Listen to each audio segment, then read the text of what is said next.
والله لقد جاءني في مدينة المنصورة بعض أحبابنا في درس من دروس الخميس وفي زحام شديد كهذا، وإذ بمجموعة من الناس: يا شيخ لازم نسألك عن صحة حديث. قلت تعال تفضل.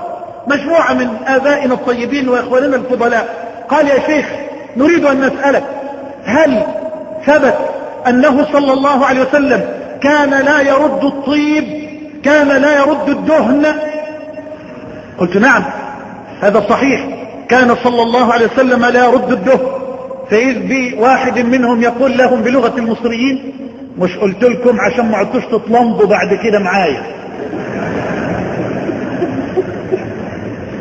وإذ بالآخر يرد علي ويقول: معلش سامحوني على اللهجة المصرية، يا شيخ ده كان هيموتنا النهاردة. قلت لا في ايه، تعالوا. وجلست معهم: ايه الموضوع؟ فقال احدهم: هذا الاخ دعانا اليوم لطعام الغداء. هذه حقيقة ليست طرفة، دعانا اليوم لطعام الغداء. جميل جزاه الله خيرا. قال: لا استنى يا شيخ، احضر لنا لية الخروف. هل تعرفون اللية؟ الشحم.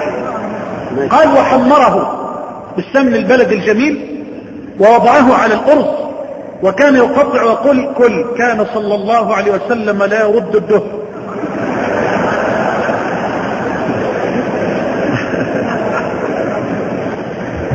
فالأخ مسكين، وأهل مصر حقيقة عندهم عاطفة جياشة ومحبة عالية لرسول الله صلى الله عليه وسلم.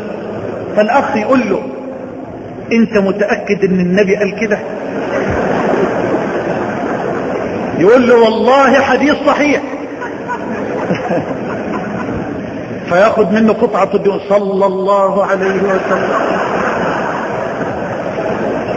ويأكل حبا في رسول الله.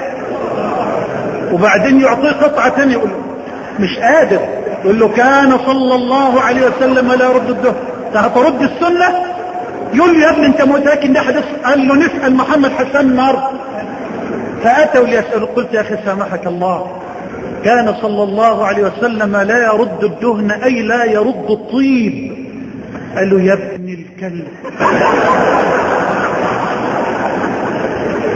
هتموتنا باسم النبي؟ والله ليس طرفة، سامحوني يعني على اللفظة، لكن واقع. هتموت